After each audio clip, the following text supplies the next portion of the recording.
When you decide to combine lives and blend a family, the expectation is that you are building a shared romantic sanctuary. The after reality is far more clinical. Suddenly, your home operates like a high-stakes, multi-jurisdictional logistics firm. You are suddenly managing visitation schedules that require a PhD in mathematics, navigating conflicting parenting styles, and refereeing sibling dynamics that look like an episode of Survivor. Under that crushing administrative weight, it is remarkably easy to look at your partner across the dinner table and wonder who they are. You realize you've become strangers, functioning solely as co-CEOs of a human-rearing startup. We spend so much energy trying to be the glue holding these disparate pieces together that we often ignore the relationship itself. Prioritizing the chaos over the connection guarantees that the actual glue, your partnership, will dry up and fail. Antoine de Saint-Exupéry famously noted that love does not consist in gazing at each other, but in looking outward together in the same direction. In a newly blended family, that shared gaze is physically and emotionally impossible by default. As one partner, invisible tethers pull you from the center toward your biological kids, past and parenting insecurities. Meanwhile, different vectors pull your partner the opposite direction, consumed by their kids' adjustment and their ex-partner's expectations. The structural logistics of blending a family force you to look away from each other. If you prioritize managing the business over carving out space to look at one another, the partnership will inevitably collapse under the attention deficit. Guilt-driven assumptions often frame prioritizing your partner as a selfish act.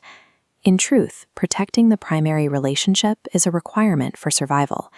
Children in blended families are hyper-observant.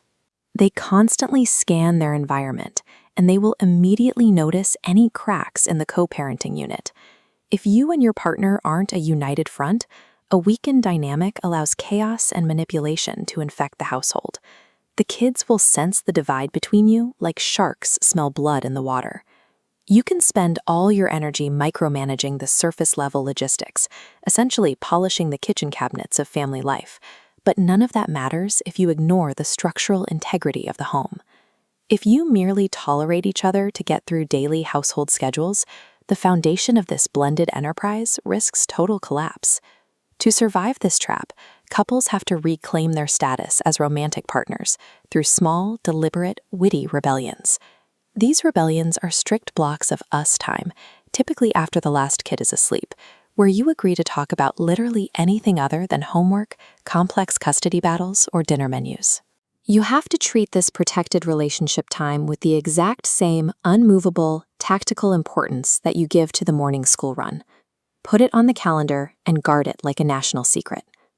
That is your only effective defensive protocol against the logistics trap. Eventually, the children will grow up and move out of the house. Once the intense chaos and complex custody matrices finally recede, that foundational partnership is the only thing you will have left standing.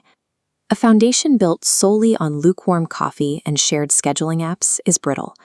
It requires a fiercely protected romantic connection to remain stable after the children have flown. You are the magic that makes this whole enterprise work. Actively saving some of that magic for yourselves during the chaotic years is the required investment to ensure you still have a relationship when the human-rearing startup finally closes its doors.